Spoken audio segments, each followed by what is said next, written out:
চুমুকে। সুপ্রিয় দর্শক, আজ আমাদের মাঝে উপস্থিত রয়েছেন সঙ্গীত শিল্পী মুনকির খান। শুভ সকাল, কেমন আছেন? শুভ সকাল, ভালো আছি। আপনি কেমন আছেন? আমি বেশ ভালো আছি, ধন্যবাদ আপনাকে।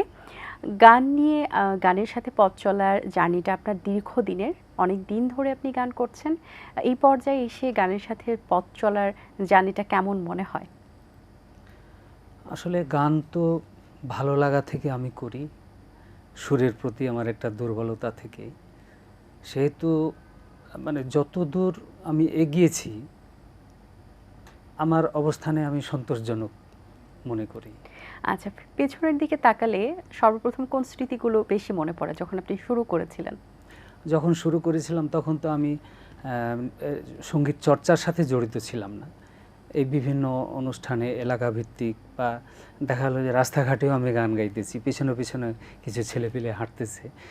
এই স্মৃতিগুলো আমার খুব মনে পড়ে, সেই গ্রামীণ ছোটোবেলার কথা। মিডিয়াতে আসার আগের যে অনুভূতিগুলো সেগুলো খুবই দারুণ। আচ্ছা, আমরা আরও আপনার সম্পর্কে অনেক কিছু জানবো, তার আগে একটি গান শুনে নিই। শুরুতে কোন গানটি শোনাবেন আমাদের? অনেকগুলো মিউজিক ভিডিও আছে, নতুন একটি গান আসছে অচিরেই, সেই গানটির আমি একটু অংশ শোনাই। আরে মন কাড়িয়া চইলা গেলা কোন জানা দেশে, পন্থ চাইয়া বৈশায় আছি তোমার আশার আশে।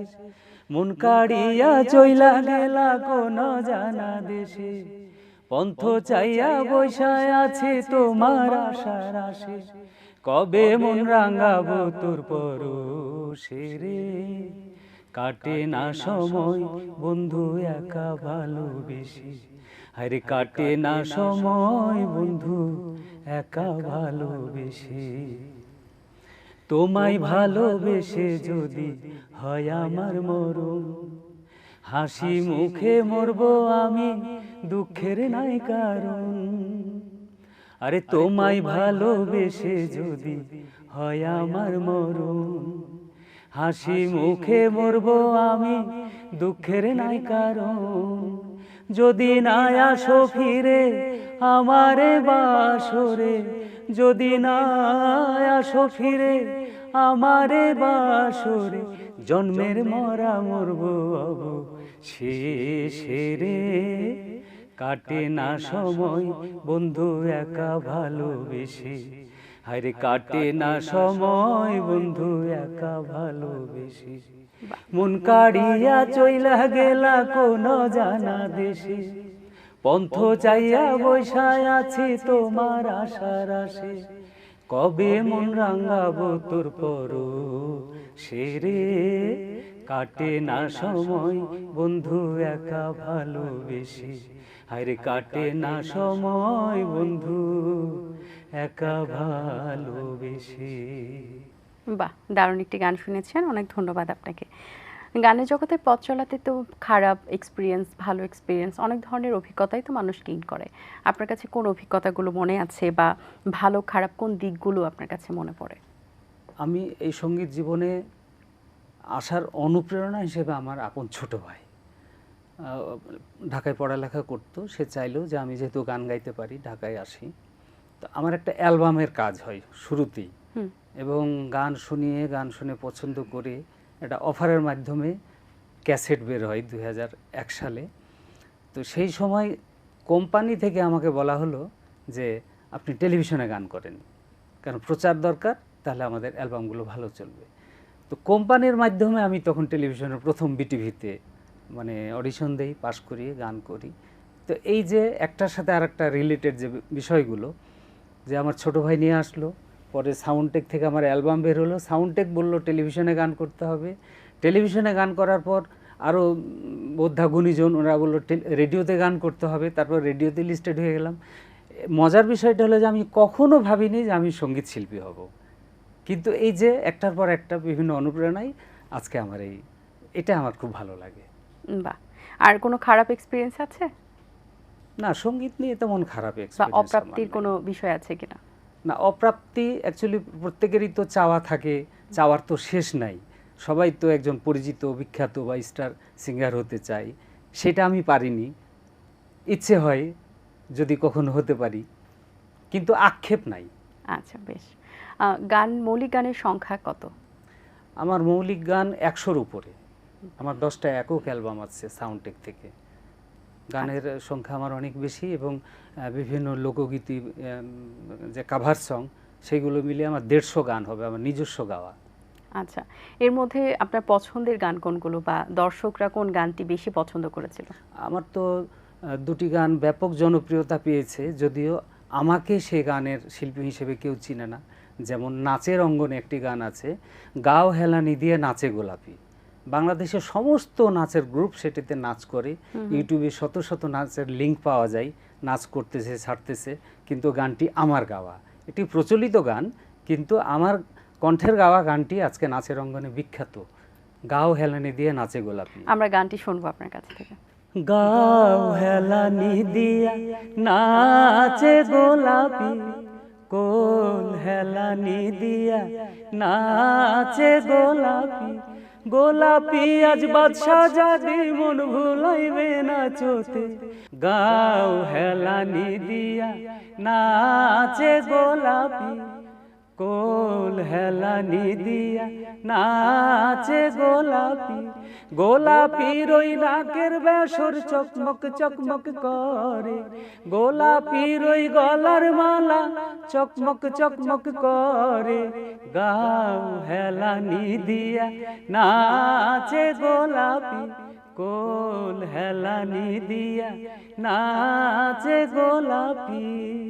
বাহ, দারুণ। আক্ষেপ আসলে থাকার কথা না, কারণ এই গানটি এত বেশি প্রচলিত, এখনো মানুষ এই গানে পারফর্ম করে থাকে, স্পেশালি বিয়ের অনুষ্ঠানগুলোতে এর সাথে ব্যাপকভাবে হয়। আরো একটি গান, আচ্ছা জি, এটিও সংগীত রাধাকৃষ্ণের গান, প্রথম রেকর্ড পৃথিবীতে আমার, নিঠুর কালিয়া সোনারে কত নিশি কোথা ছিলে। এটিও বিখ্যাত হয়েছে, অনেক বাংলাদেশের অনেক ভালো ভালো শিল্পীরা এই গানটি গেয়েছেন, কিন্তু প্রথম রেকর্ড হচ্ছে আমার। এটা আমার একটা ভালো লাগার দিক। এই গানটিরও দুটি লাইন আমরা শুনতে চাই। হচ্ছে, কালিয়া সোনারে গত নিশি কোথা ছিলে, তোমারও লাগিয়া মালাটি গাথিয়া, তোমারও লাগিয়া মালাটি গাথিয়া, ছিঁড়ে ফেলেছি সকালে, গত নিশি কোথা ছিলে, নিঠুর কালিয়া সোনারে গত নিশি কোথা ছিলে। বাহ, দারুণ। আসলে দুটো গানই বেশ জনপ্রিয়। জি, আচ্ছা, আপনার সঙ্গীত জগতে অনেক ধরনের কাজ করা হয়েছে, সবচেয়ে বেশি কোন কাজগুলোতে বেশি আপনার ভালো লেগেছে, বা স্টেজ পারফরমেন্স করা হয়েছে কিনা, কোনটি বেশি এনজয় করেন আপনি? জি, আমার তো সঙ্গীত জীবনে স্টেজ পারফর্ম এবং টেলিভিশনে গান গাওয়া, ইউটিউবে ক্যাসেটে গান গাওয়া, এটা তো মূল বিষয় আমার। তো সবচেয়ে বেশি আনন্দ পাই আমি ফিল করি স্টেজ প্রোগ্রাম। আচ্ছা, ওইখানে মানে এর আনন্দ ভাষায় প্রকাশ করা যায় না, এবং ভালো লাগে যে গানটাই গাই, জনপ্রিয় গানগুলোই করি। তারপরের অংশটাই হচ্ছে টেলিভিশন মিডিয়াতে গান করতে বা অংশগ্রহণ করতে খুবই স্বাচ্ছন্দ্য বোধ করি এবং খুব ভালো লাগে। আচ্ছা, স্টেজ পারফরমেন্সে তো একটা থাকে শহরাঞ্চলে আর একটা হচ্ছে গ্রাম অঞ্চলে, কোন জায়গায় বেশি আপনি প্রফুল্ল ফিল করেন? গ্রাম অঞ্চলেই বেশি মজাটা, এবং গ্রাম অঞ্চলেই আমি প্রোগ্রাম বেশি পেয়ে থাকি, যেহেতু আমার এই গ্রামীণ সঙ্গীতগুলোই বেশি পরিচিতি লাভ করেছে, সেই কারণে গ্রাম অঞ্চলে আমি প্রোগ্রাম বেশি পাই এবং গ্রামে গান গাইতে বেশি ভালো লাগে। গ্রামের দর্শকের উদারতা অন্যরকম। কোন কোন ধরনের গানের রিকোয়েস্ট বেশি করেন তারা? ওনারা সাধারণত লোকগীতির বেশি অনুরোধ মাটির করেন, হ্যাঁ, মাটির গান যেগুলো জনপ্রিয় গান, এবং বিশেষ করে আমি আবার আমাদের আঞ্চলিক রাজশাহী অঞ্চলের কিছু গান আছে, সেই গানগুলোকে আমি প্রাধান্য দিই, নিজে থেকেই দু একটা করি। কিন্তু যেমন শাহ আব্দুল করিমের গান, হাসন রাজার গান, লালন গীতি, এই বিভিন্ন জনপ্রিয় লোকসঙ্গীতটাই মানুষ গ্রহণ করে সবচেয়ে বেশি। আচ্ছা, কোনো একটা লোকসঙ্গীত আপনার কণ্ঠে শুনতে চাই। আচ্ছা, আমি তাহলে আমার রাজশাহী অঞ্চলের একটু বুঝাই, যেটা আমাদের এটাকে বারোশিয়া গান বলে আর কি। বাবুল গাছে তরু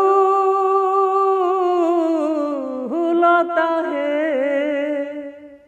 শিমুল গাছে রে জবা ফুল পন্থের পানে ছায়া থাকে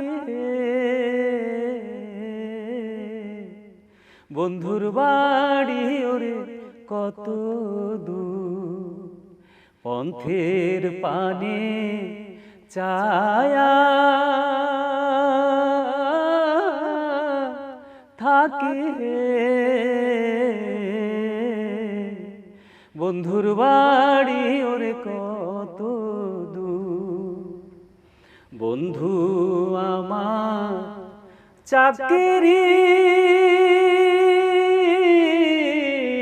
করে নীল সাহেবের ওরে কুটিতে মাসে মাসে পাঠায় চিঠি হে বন্ধু নাই আসে বাড়িতে মাসে মাসে পাঠায় চিঠি হে বন্ধু নাই আসে বাড়িতে। বাহ, দারুণ, ধন্যবাদ আপনাকে। এখন তো এআই এর যুগও আসছে, তো এআই দিয়ে গান বানানো হয়, এই বিষয় নিয়ে আপনার কি মতামত রয়েছে? এআই দিয়ে যে গানটা হয় এটা আসলে উপভোগ্য হয় না এবং ওইখানে গানে কোনো প্রাণ থাকে না, এটা মানুষ সেভাবে গ্রহণ করে না, করাই হয় একটা মানে একই ধরনের এআই যতই গান বের হোক না কেন দেখবেন যে মনে হয়েছে একটাই মিউজিক বাজছে, একজনই গাইতেছে। তো এটা আসলে ভেরিয়েশন না থাকলে তো সঙ্গীত হলো না। গানের মধ্যে সে আবেগটা মনে হয় মিসিং থাকে। আবেগ থাকে না। আচ্ছা, অনেক ধন্যবাদ আপনাকে, কথা বলে ভালো লেগেছে। অনেক শুভকামনা রইল আপনার জন্য, ভালো থাকবেন সবসময়। জি, আপনার জন্য শুভকামনা এবং 18 বাংলাকে ধন্যবাদ আমাকে সুযোগ দেওয়ার জন্য। ভালো থাকবেন। দর্শক, আশা করছি আয়োজন ভালো লেগেছে। আজ এই পর্যন্তই। আপনাদের সঙ্গে দেখা হবে আগামী পর্বে নতুন কোনো অতিথির সঙ্গে। সেই পর্যন্ত ভালো থাকবেন, সুস্থ থাকবেন, 18 বাংলার সাথেই থাকবেন। সকলকে আল্লাহ হাফেজ। দিন আসে দিন যায়, সময়টা চলে যায়, তবু আছি এই বেশ ভালো।